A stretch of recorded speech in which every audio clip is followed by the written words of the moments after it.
The Wicked Uncle by the Sea. Hello, this is Natasha, and I'm dropping by with another story about the Wicked Uncle. If you've heard the first one, you'll know that Jeremy and Jemima have a relative who Mum calls their Wicked Uncle. His name is Uncle Jeff, and it seems that he has a habit of getting into trouble. It was summer. Everyone was going away on holiday. Everyone, that is, except for Jeremy, Jemima and their parents. You see, Dad hadn't booked a trip this year because he couldn't decide where to go. Europe was so expensive, America was so far away, India was so hot.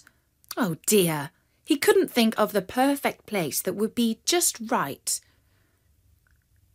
School had already broken up for the long vacation. The kids were growing bored. Mum was becoming irritable, and Dad was still studying the travel pages of the newspapers. Well, there's always England, Mum said one Sunday morning in July. England, repeated Dad, as though he had never heard of the place, although he had lived there all his life. And then he added, "Doesn't it always rain in England?" At this, Mum lost her patience. "Well, look out of the window. Does it seem like it's raining to you?" she snapped. Because you see, it had been hot and sunny every day for a month. And Jeremy pleaded,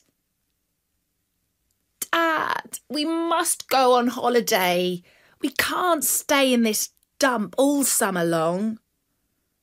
And Jemima began to sing, "I do love to be beside the seaside. I do love to be beside the sea."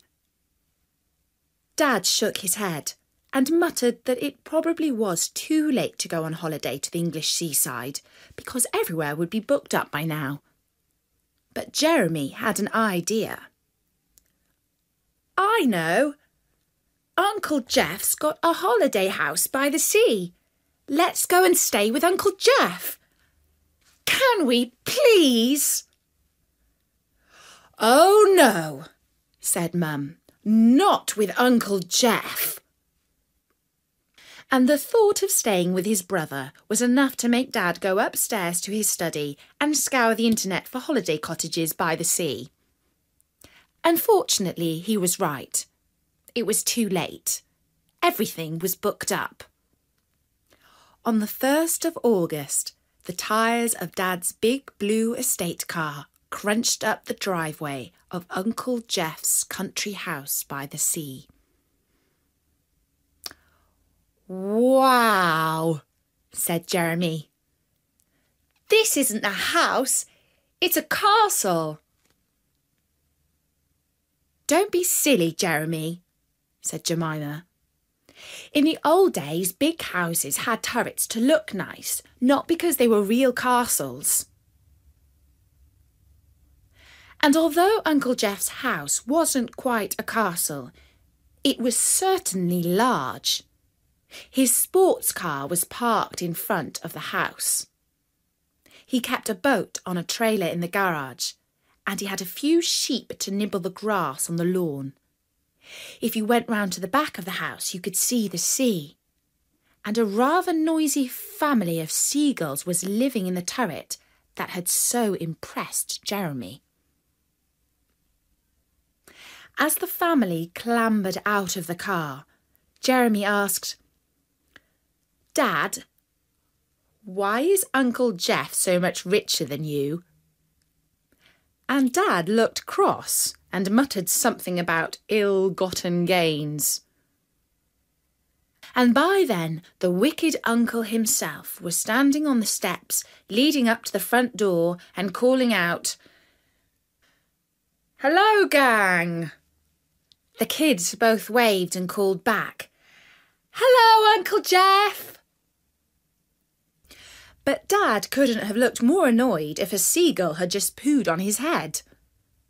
Uncle Jeff's housekeeper showed the family to their rooms, and then they all came down to the dining room for tea and scones. Mum asked, "Well, kids, what do you want to do this holiday?" And Jeremy and Jemima chorused, "Go to the beach!" But Dad looked a bit fed up because he thought the beach was boring. "I'll tell you what," said Uncle Jeff. "I'll take the kids to the beach so that Mum and Dad can have some time together. They can take a lovely walk along the cliffs to the next village where there's a great old pub." And although Dad thought that the walk along the cliffs to the old pub did sound rather nice, he said, "It's all right, Jeff. We'll look after the kids." Jeremy and Jemima loved everything to do with the beach. Digging sandcastles, eating ice cream, playing volleyball, diving into the waves and snoozing in the sun. Mum and Dad both wore big floppy hats, put on sun cream and read big fat paperback books. In the evenings, they went down into the town and walked along the waterfront where they bought fish and chips.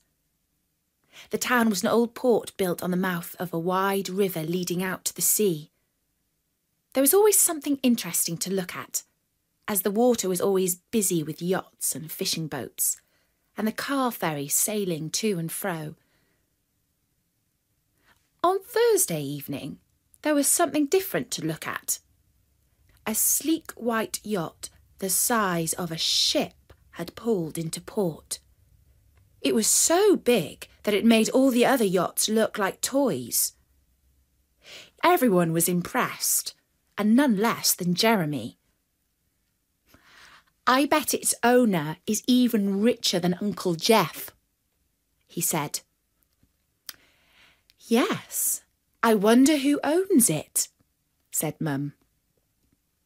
And later that evening, when they asked Uncle Jeff about the yacht, he promised to speak to his friend who knew all the gossip about the port. The routine of beach during the day and stroll during the evening continued.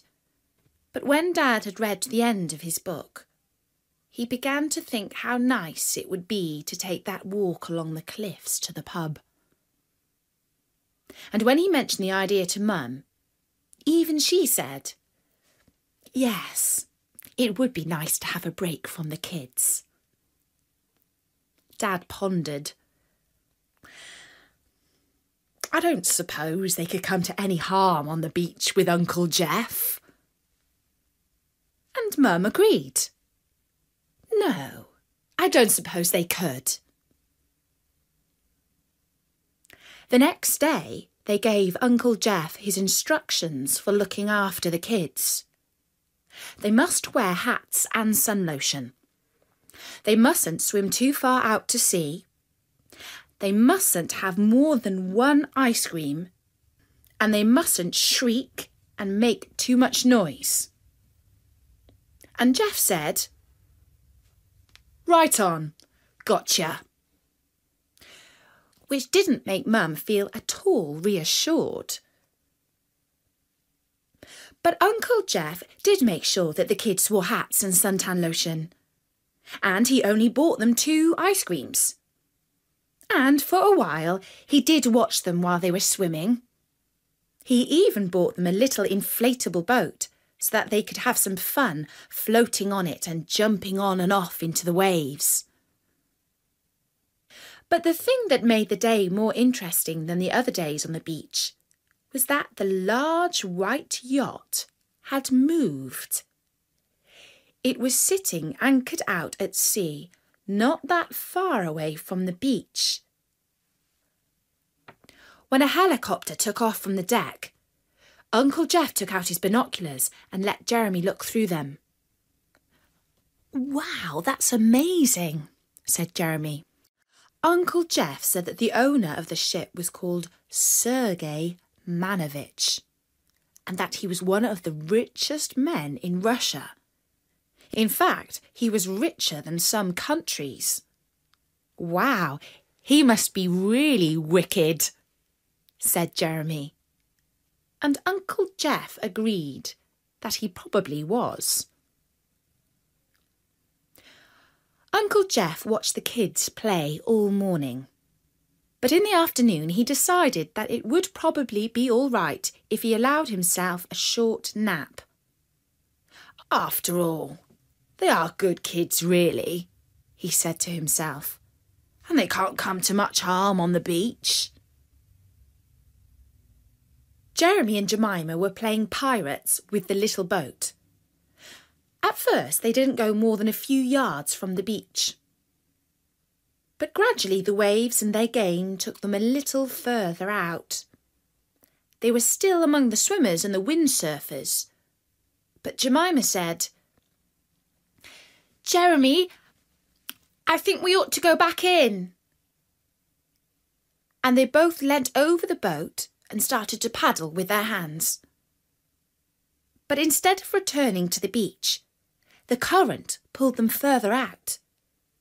First Jemima and then Jeremy started to wave and call out, "Uncle Jeff! Uncle Jeff!" But he was fast asleep and didn't see or hear them. Soon they were really quite a long way out. "Oh no, I think we are in trouble," said Jemima. And even Jeremy felt frightened. They were so far out now that they were closer to the Russian ship than the shore. Jemima could see a sailor on the deck as he leant against the side and watched the beach. She waved frantically to him and called, "Help! Help!" And after a while the sailor waved back. "He thinks you're just saying hello," said Jeremy. But fortunately the sailor was smarter than that, because very soon after the yacht started to lower a life raft down the side. "Thank goodness, we're saved," said Jemima. But when Jeremy and Jemima stood up in their little boat, it tipped over and both of them fell into the sea. A sailor dived off the life raft and swam over to help them. It was a bit of a struggle, but both children were hauled, spluttering and shaking up onto the raft. One of the sailors said in a foreign accent, "Well, kids, would you like a ride back to the beach, or would you like to see on board our ship first?" Jemima said, "Back to the beach, please." And Jeremy said, "Oh, can we see the ship? Please, please, can we see the ship?" Back on the beach, Uncle Jeff sat up slowly and scanned the shore for the sight of the children. He couldn't see them anywhere. But he said to himself, "I expect they've gone to buy another ice cream." Then he rummaged in his bag and took out his binoculars to take another look at the Russian yacht. He noticed a lifeboat being winched up the side. He focused in closer and saw two small children on the boat. "Funny. They look a bit like Jeremy and Jemima," he said to himself. And then he noticed their little dinghy capsized nearby. "They are Jeremy and Jemima," he said. "Oh no, I'm going to be in a heap of trouble for this." And he ran down to the sea and started to swim out towards the yacht as fast as he could. He was a powerful swimmer, and he soon reached the yacht. He started to climb up the anchor chain. This was no easy thing to do, but Jeff was no ordinary uncle. On board the ship, two young ladies wearing sunglasses, hats and bikinis had taken charge of Jeremy and Jemima. They showed them the swimming pool, the gymnasium, the beauty salon, the cinema and the helicopter pad. "It's like a floating palace," said Jeremy, and one of the women said, "Yes, it is exactly like a palace." "Excuse me, are you Russian?" asked Jemima. The lady, whose name was Chiara, laughed and said, "No, I'm from Italy, and my friend Julia is from Brazil. But the owner is Russian and the crew are from Ukraine." And at about the same time, at the other end of the ship, 2 Ukrainian sailors were amazed to find Uncle Jeff clambering on board from the top of the anchor chain.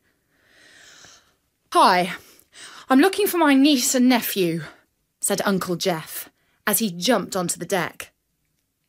But the sailors didn't understand him. Instead, they tried to grab hold of him. "Oi, that's not a nice welcome," said Uncle Jeff, and he threw a punch at one of the sailors. This was rather a silly thing to do.